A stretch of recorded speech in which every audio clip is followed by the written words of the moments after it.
Pozdravljeni. Pred nami je drugi del pregleda moje osebne zbirke maket bolidov Formule 1.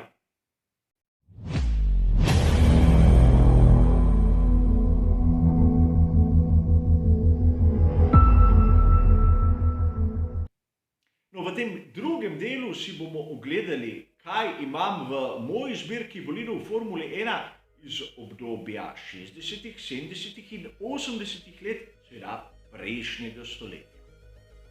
Začenjamo s 60. leti, kjer se bomo zopet znašli pri znanem proizvajalcu Brum, kjer imam zopet edicijo, ki je bila izdana v omejeni količini.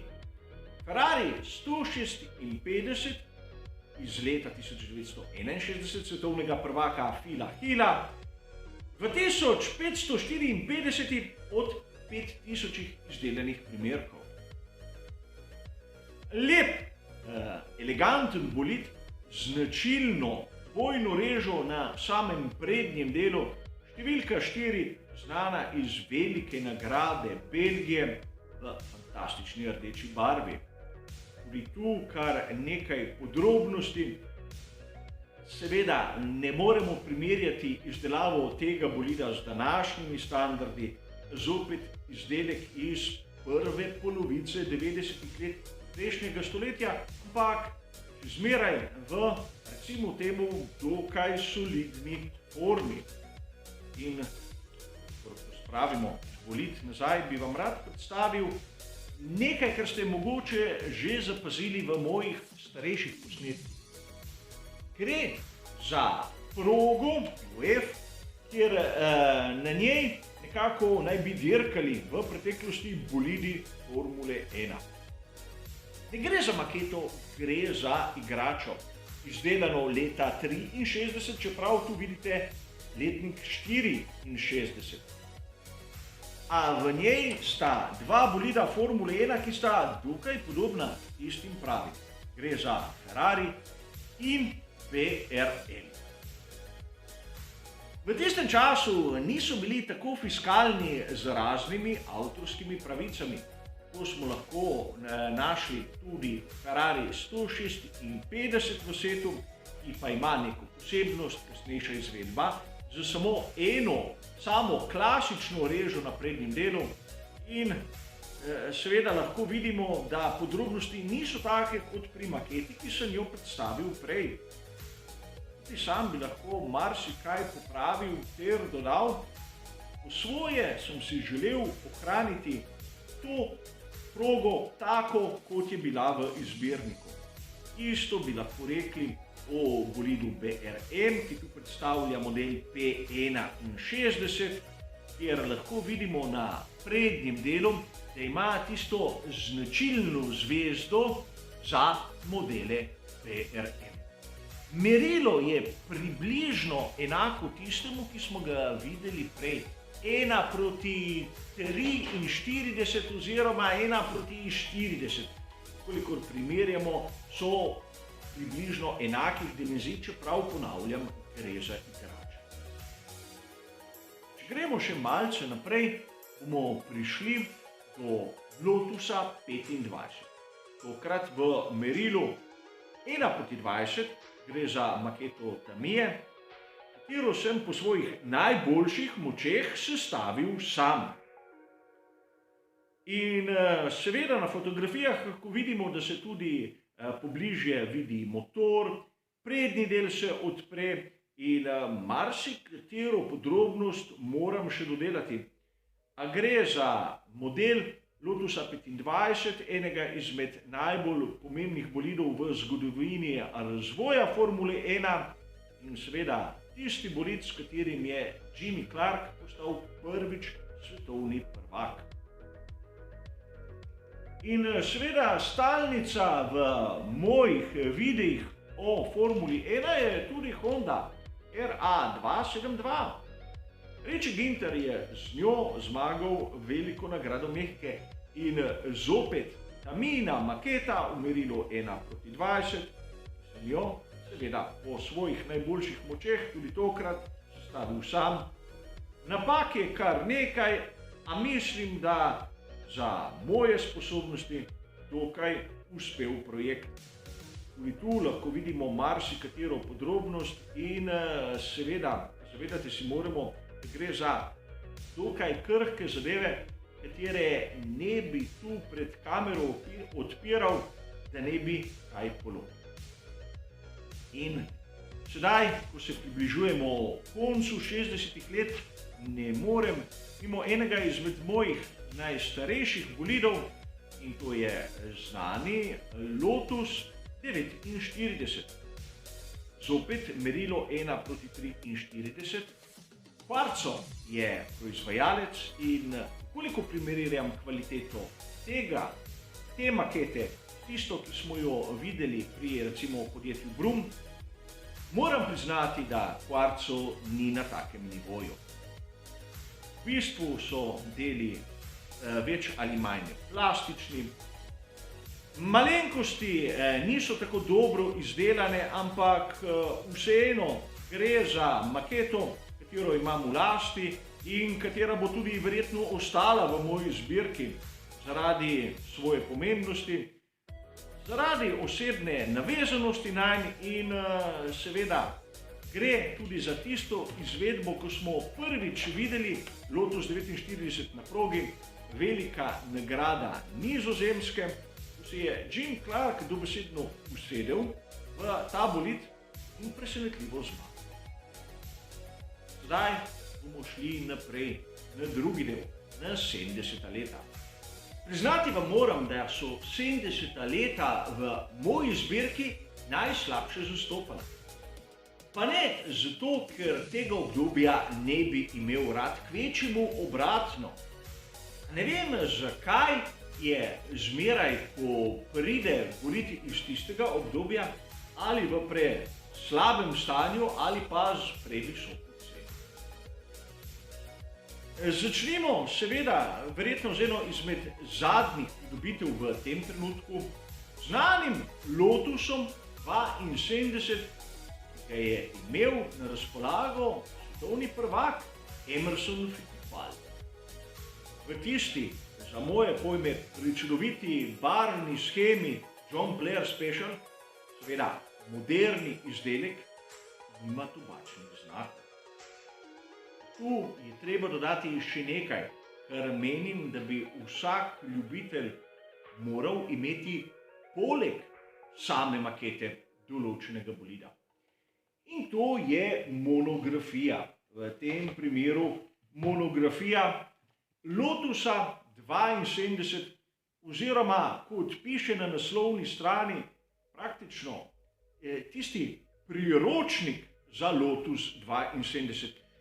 Notri dobimo vse podatke, vso zgodovino in prav tu pride do izraza nekaj, kar sam pri zbiranju maket še posebej cenim.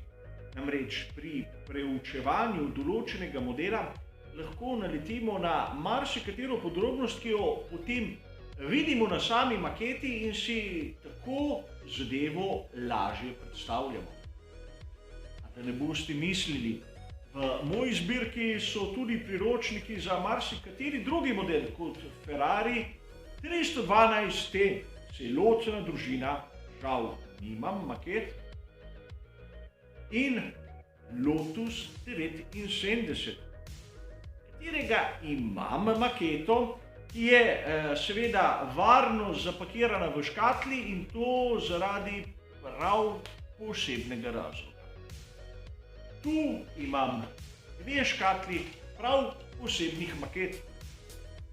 Kot vidite, gre za Tyrrell 008 in Lotus 79. In kot ste opazili, lahko imajo tudi te makete lasten pogon.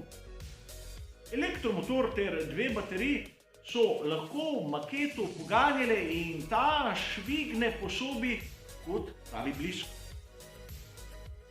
Zakaj se teh maket nisem lotil? Zaradi tega, ker čeprav so v merilu 1:28, so narejene strani proizvajalca tako slabo, da daleč od tega, da bi dobil nek reprezentativen model. celo barve so zgrešene. Namesto prosojnih nalepk so tiste klasične, bele, papirnate, ki so daleč od tistega, kar se lahko mi predstavljamo. Gre za, po mojem mnenju, kopijo originala in priznam, da sem jo dobil na nekem sejmu pri Srečolovu. A med 3 modeli, ki sem jih imel, sem enega sestavil in ta je v fazi restauracije McLaren M26 Jameson Hunt. Vidite, tobačni napisi so prisotni, kajti gre za zadevo iz 70 let. Prosim vas, ne sprašujte me, zakaj je barvna shema rumeno-bela. Nima nekega zgodovinskega smisla in priznam vam, da maketa je bila rdeča, torej ukolikor bi sestavil tako, kot so bila navodila, bi izgledal McLaren rdeč pa rumen. Čisto nasprotje od tistega, kar je bil v realnosti. Seveda, takrat sem po svojih najboljših močeh zadevo nekako sestavil in zanimivost McLarena M26 je hladilnik spredaj v nosnem delu. A o tej tipologiji maket bolidov Formule 1 še nismo rekli zadnje.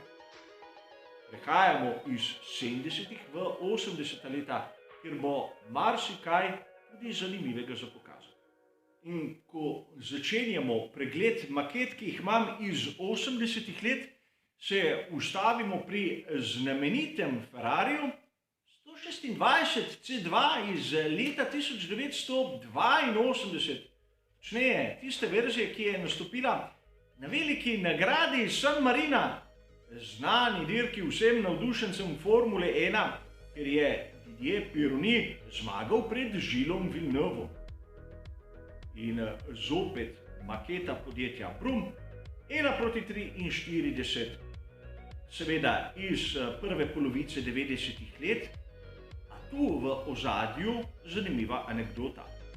Ko sem kupoval to maketo, sem jo dobil v bistvu na polovico ceneje, kot če bi izbral tisto drugo številko 27, ki jo je imel Gilles Villeneuve. Prodajalcu se je zdel Pironi nesimpatičen in zaradi tega je bil njegov Ferrari v bistvu s 50% popustom. In verjeli ali ne, nisem pomislil dvakrat ter zgrabil priložnost. A bolide turbo ere lahko delimo kar na nekaj različnih generacij, kajti takoj po tistih stalnim efektom so prišli oni z ravnim dnom in tu ne moremo mimo Williamsa F2V11. Številka 6, maketa Tamiya, ki ste jo tudi pogostokrat videli v mojih prispevkih, ki pa ima za seboj posebno zgodbo. Namreč, sam sem ostal očaran nad manevrom, ki ga je Nelson Piquet izvedel nad Ayrtonom Sennom na prvi veliki nagradi Madžarske leta 1986. Ko sem ostal očaran, da sem več kot pol leta stavil na stran žepnino, da sem lahko kupil maketo in jo seveda v tem času tudi sestavil. Vidite, zadeva še stoji skupaj in kljub starosti še zmeraj pokaže tisto svojo lepoto, ki jo mi navdušenci pričakujemo od takega modela. Če smo govorili o Ayrtonu Senni, se bomo hitro vrnili do argumenta, katerega smo imeli pred seboj pred nekaj dnevi.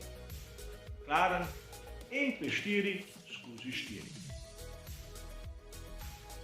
Maketa, ki je sorazmerno nova, nima nekega posebnega proizvajalca, je dokaj kvalitetna in tudi tu v ozadju zanimiva zgodba. Namreč sem nekako skušal razbrati podrobnosti med McLarenom MP4/4 104 in Brabhamom BT55, sem imel na voljo dokaj dobro maketo in seveda tudi tu priročnik, prav narejen posebej za ta model. Pa tu se je pokazala tista dodatna vrednost, ki jo lahko nudi navdušencu maketa.